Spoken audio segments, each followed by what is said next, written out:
Hello, I'm Dr. Gloria Horsley. And I'm her daughter, Dr. Heidi Horsley. Heidi and I want to welcome you to Open to Hope Conversations, the podcast. We believe that the greatest gift you can give yourself after a loss is hope, using this moment to connect with others who have not only survived but thrived. So let's get started.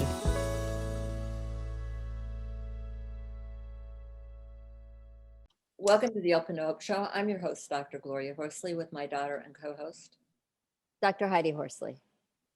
Heidi. We're going to have an interesting show today. We're going to talk about love, loss, and hope. And we're going to talk to someone who had early loss and then loss comes around and has a later on loss that's going to have sort of a connection. So an interesting show today, Heidi. Would you like to introduce our guest? Sure, Mom. Our guest is Sharon Neff, and she, like you said, is no stranger to loss. She is a widow. Her father died as well. And when she was only 19, she lost her mother. So she's had a lot of losses in her life. She is the author of Until It Wasn't, Love, Loss, and Finding Hope Again.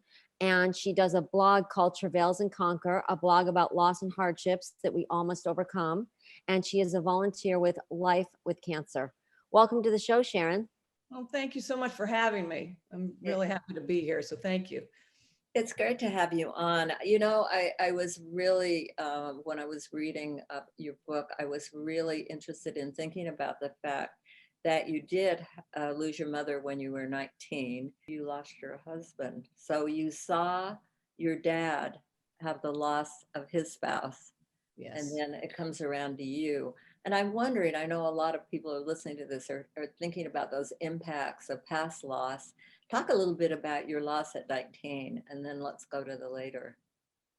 Well, I think I was the youngest of 6 kids, so ended up being at home. I was supposed to go away to college to East Carolina. And my father, one day we were on our way to Mass, and he said, Sharon, you can't go. I need you to stay home. You have to go to the community college, and I need you to help take care of mother. And the truth was, I would never have handled it well leaving. So that kind of was okay. What did your mom have? She had colon cancer, but they had done surgery and taken out the infected part, but it had spread to her liver. Mm-hmm. So back then, 35 years ago, it was terminal. Mm-hmm. And she just decided that she wasn't going to do chemo after a few sessions. She just decided it'll be quality of life. So she lived for 2.5 years. I scheduled all of my classes at Nova around her medicine. My dad would get her up in the morning and give her her meds. And then I'd have 8:00 classes on Tuesdays and Thursdays. So I'd go till, 9:15, get home by 10, get her up, get her medicine, and then get her fed. And then I'd leave again, go back to school for a 12 to 1:15 class, and then make it home by 2 for her next. Were you the only child at home then? I was, yeah. My brother eventually came home. He was in the military, so he eventually came home, but I always had the 2 a.m. Feedings, if you will, medicine. And that, as her illness progressed, that was always a scary thing for me, to just not sure what I was going to find when I got downstairs. It rattled me a lot. That's a lot for such a young person. I mean, you're 18, 19 years old with all this responsibility, juggling school, juggling your mom's health, and then the anxiety of not knowing what you're going to find. Right. How did your dad deal with it after your mom died? Well, he was the colonel, although he was retired. So everything was still pretty methodical, but it was such a huge loss for him. I mean, she just was everything to him. And so I was kind of having to deal with that as well. But, a lot of lessons you learn, realizing that life is short. That's the lesson that I learned very early. When my mother passed away, I really and truly did not understand that finality. It was one of the hardest things I remember, just not being able to grasp that I will never see her again. I mean, the door just closed. I want to fast forward now to you get married. Tell us about your husband. So Wes was a great guy, a lot different than my family, actually. So that added to a lot of my joy of being married to him. Just a happy guy, hard worker, all about family. unconditional love, loved to laugh, loved to make other people laugh, loved kids. They loved him. Played golf, had his private pilot's license, had his own business. You were married for how many, 30 years? Well, we were together 30 years. We were just shy of 28 when Yeah. he And passed away. he was diagnosed with cancer. Yes. And Yeah. how many, you had 3 kids? Yes. And so Kara was, my daughter was 23 when Wes passed away, and Sean was 21 and Jake was 19. So Jake and I paralleled a lot. He was 17 when we found out Wes was sick, same as I was when my mother was sick. He wanted to stay home from school to be with Wes. And then when Wes was really progressing, he said, Mom, I want to go away to school. And I thought, holy smokes. I mean, like, I don't have enough to do, but I talked to Wes about it. And he said, Sharon, he's going to deal with my illness a lot better down at school than he will here. So let's just let him go. And then he was there for 2 weeks, and we called him home and said, Jake, you got to come home and see Dad. And then he ended up staying home through Wes passing away. And then he tried to go back, and that paralleled a lot like me as well, because I was in the middle of a semester as well when my mother died. Wow. And I called him one day, and I knew he had class, and and I said, Jake, what are you doing? He goes, I just couldn't go. I go, Jake, I totally get it, but we're going to have to try to withdraw. I was going to say, it sounds like you had a certain amount of empathy that other people didn't have, because you had had a similar loss at a similar age. Yeah. So it could kind of help him at times. I also get that you were willing to let him go away to school, whereas I know, I love you stayed and hung in, and you realized how tough it is, I would think. And part of the reason that you said, if you want to do that. Well, and Kara had graduated from Virginia Tech. And so she was home as well. And Sean was home as well when Jake left. So we were all still pretty insulated. And, the sicker Wes got, then we certainly needed all the manpower too. Although he was pretty strong, he really, relent to being weak, but. So I know some of the things you did, which I'm really, your book comes out of taking a writing class. Yes. Right. Yes. And talk a little bit about that. Well, I started keeping a journal when Wes got sick. And of course, if you guys have been through cancer, and you certainly deal with it, I'm sure, with all the people that you talk with. It just takes a life of its own. So my journal didn't get a lot of input in it while we were really in the throes of all the appointments and everything like that. So, but I did write, but then after he got sick, it actually ended up being my vehicle. I mean, I would literally wake up crying, and I would take 2 steps to my desk, and I would just open it up, and I would, whether it was a dream, whether it was anything, I can't even tell you how many times I would roll around on my bedroom floor, just writhing and wailing, and I would claw up to my desk and start writing everything that I felt. So it really was very raw. When I went to this class, it was Iris Krasnow. I don't know if you've ever read any of her books, but she's a New York Times bestselling author, plus a journalist and a professor at American University. So this was a certificate program. And I don't know why, but she just took me under her wing, and she just prodded me along, not only for the writing, but kind of through life. And she kept saying, Sharon, just keep walking towards the light. We're going to walk the tunnel and get to the light. And a lot of the things, I think, because so much of my writing had so much emotion in it, a lot of the prompts that she gave us each week kind of ended up kind of pulling out a lot of people's emotions, which, writing is very cathartic. And so I brought my journal, which is about that thick, and they said, Sharon, you got to get that into a book. And so she would meet me an hour before class. She wanted me to take other classes with her. And I was driving down to downtown DC to get there, but it just didn't matter. It ended up being such an amazing experience for me. And I would say really pivotal in my growth, because I got to focus on a lot of other things. And a lot of the gals that were in the class, which they were all professional women and really, really smart, and just really, it was really an amazing experience. But they would say, Sharon, we watched you come in just a shell. They didn't know me when I first got there, just a shell of a person. And just, they watched me. They always said that. They watched me through 3 years, just kind of change and grow. And, you have to get to a point where you have to move on. And for me, I always had one foot in the past because that was my best life.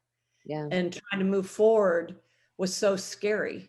One of the things that Iris had, it was a quote, which probably changed kind of my course and my way of thinking, was Anais Nin. I don't know if you've heard of her, but the quote was always, when the risk to remain tight in the bud was more painful than it took to blossom. And I never I quite love got it when I read it. And then it just kept sitting that. in my head. And I started thinking, you're just existing.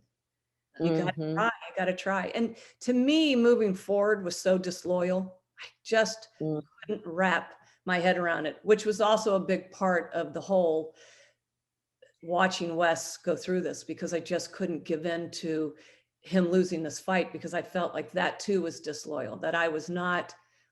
I mean, how I have got to stop you for a minute, because disloyalty is such an incredible feeling, I think, for people who've had a loss. Don't you, Heidi? Absolutely.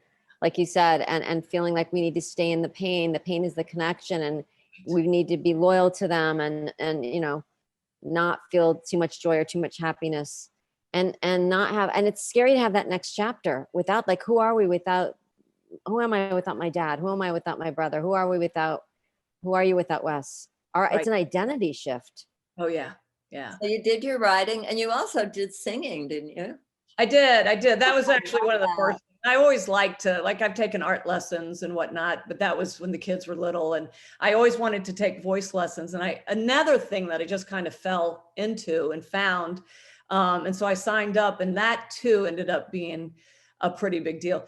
You know, it's a funny thing about grief, because you're not kind of in a shock bubble, so you kind of aren't as self-conscious as you would be normally. It was my experience. And so getting up in front of a class and just singing, I kind of didn't care, because I kept thinking, I got all this other stuff going on that weighs on me. I could care less about. So I just could be a little bit freer about some things, because I just didn't have the energy to care or to be self-conscious about it. So that was really a fun experience. And then kind of falling into Iris's class, and just being with that group of women were just an amazing.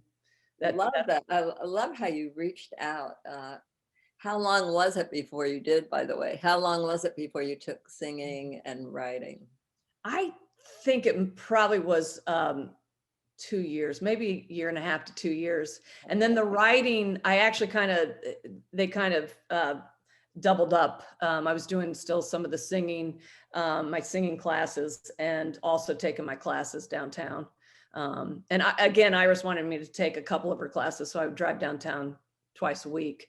But you know, being on a college campus, there's so much energy on a college campus. Yeah, there and when is. you're older, you know, you appreciate it more. And you can thrive on that a lot. So that was really fun. And I've always loved, you know, taking classes. So it was great. I've got to find out, if people go online and look at your blog, which is Travails and Conquer. Correct. You've got some stories there, but I don't know what happened. What happened when your kids, you wrote the empty nest story, and then your kid moved in. Are you empty nested now? I am actually, and I will say that on November 7th, I moved out of our house that we had for 32 years, which I have to say was really tough. You know, 3,000 square foot home, big yard, and you know, I was doing all of that, which is fine. It didn't bother. I always did, but it started to lose its fun when Wes wasn't there, because you're doing it as a group, you're doing it as a team. Yeah. Just would look out and I go, oh my gosh, this yard is growing. Oh my gosh, you know, it's just not, it's time for me to try. And my street, we're kind of like family. We've been through a lot of hardships together. So it was very hard for me to leave. And it was the safest and the happiest place I've ever known. Wow. It really was that, you know, Sean and Jake were both born there. Kara was born in another house, then we moved. So I just loved it. I loved everything about it, but I decided to really try to move and push myself. So I'm renting a townhouse in Leesburg, in historic Leesburg, Virginia, which is really Nice. to town. I made the That's nice. Yeah, I'd made the decision I was going to make the investment in the experience. Mhm. But Oh, oddly, I gotta stop there. I love that. I've decided too. to make the investment in the experience. Experience. That is juicy. That we can't discuss over I that. love this. My son and daughter-in-law bought my house. So Wow, yeah, that's so that's been a nice great. twist to Now, that too. how long has it been since your husband died? So February 2nd will be 10 years. Okay, Mhm. so what I want people to know in listening to this is you can move out of your house the first year, the second year, the third year. You can move out the 10th year and you'll Mhm. still have that little pull on your heart. Oh, yeah. But you can also decide to make a change at any time in your life. Show us your book, Okay. the memoir. Okay. So it's Until It I love Wasn't, that. Love, Loss, and Finding Hope Again. And we have a place down at the beach on the Eastern Shore. So the Nice. beach is just, Wes loved it. And I love that picture too of the two empty chairs That's right there. beautiful. And everybody who's listening to this can hear Sharon is an amazing person and you are going to have a good read with oh, your thank you. memoir. So tell people how they can get it. Well, you can do it on Amazon and mascotbooks.com. Well, thank you so much for being on our show Oh today. my gosh, thank you for having me. What a joy. It Thank was you both. wonderful having you on and good luck in your new career and everything you're doing and your new grandchild. Thank you. I will. We'll be enjoying it. Thank you so much. Yes, thank you, Sharon, and thank you so much for showing us how you wrote your way through grief and came out to find hope again. Oh, thank you both. I appreciate it. Have a great day. You too. You And too. thanks everybody for tuning in. And Heidi and I always want to remind you that if you've lost hope, please lean on ours until you find your own, and God bless. I'm Dr. Heidi Horsley. You have been listening to Open to Hope, the podcast. You can follow Open to Hope on Facebook, Instagram, and Twitter. To learn more, visit us at opentohope.com and go to Apple Podcasts to subscribe. I'm Dr. Gloria Horsley. Join us again next week for another Open to Hope conversation, where we invite you to lean on our hope until you find your own.